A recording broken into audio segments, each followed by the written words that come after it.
Welcome to Thoughts on the Market. I'm Seth Carpenter, Morgan Stanley's Global Chief Economist, along with my colleagues bringing you a variety of perspectives. Today, I'll be talking about the outlook for global economic growth. It's Tuesday, April 4th at 10 a.m. in New York.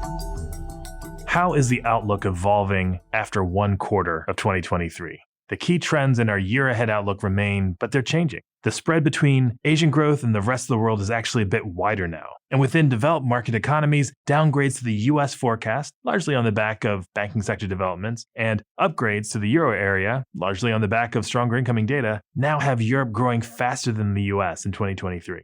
In China, the data continue to reinforce our bullish call for about 5.7% GDP growth this year, and if anything, there are risks to the upside, despite the official growth target from Beijing coming in at about 5%. Had it not been for the banking sector dominating the market narrative, I suspect that China reopening would still be the most important story. But China's recovery has always had a critical caveat to it. We've always said that the rebound would be much more domestically focused than in the past, and more weighted towards services than industry in the past. We don't think you can apply historical betas, that is, the spillover from Chinese growth to the rest of the world, the way you could in the past. I want to highlight a recent piece that quantifies how China's global spillovers are different this time. Two main points deserve attention. First, the industrial economy never contracted as much as the services economy in China did, and that means that the rebound will be much bigger in services than it could be in the industrial economy. And second, we do try to estimate those betas, as they're called, for the spillover from China to the global economy excluding China. And what we conclude is that the effect is smaller the more important the services economy in China is for growth. Put differently, the 3 percentage point acceleration from last year to this year will not carry the same punch for the rest of the world that a 3 percentage point acceleration would have done years ago.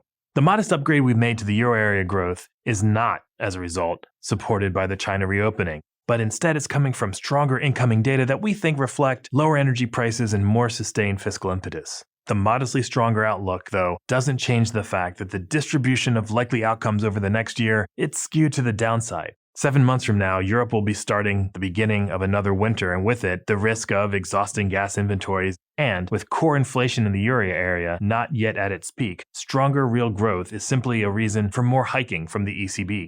In contrast, we have nudged down our already soft forecast for the US for 2023. Funding costs for banks are higher, the willingness to lend is almost surely lower than before, but that restriction in loan supply is coming at a time where we are already expecting material slowing in the US economy, and therefore, falling demand for credit. So the net effect is negative, but banks' willingness to lend matters a lot less if there are fewer borrowers around. So where does this all leave us? The EM versus DM theme we have been highlighting continues, and if anything, it's a bit stronger. The China reopening story remains solid and the US is softening. Within DM, the stronger growth within Europe compared to the US is notable both for its own sake, but also because it'll mean that the ECB hiking will look closer to the Fed's hiking than we had thought just 3 months ago. Thanks for listening. If you enjoy this show, please leave us a review on Apple Podcasts and share thoughts on the market with a friend or colleague today.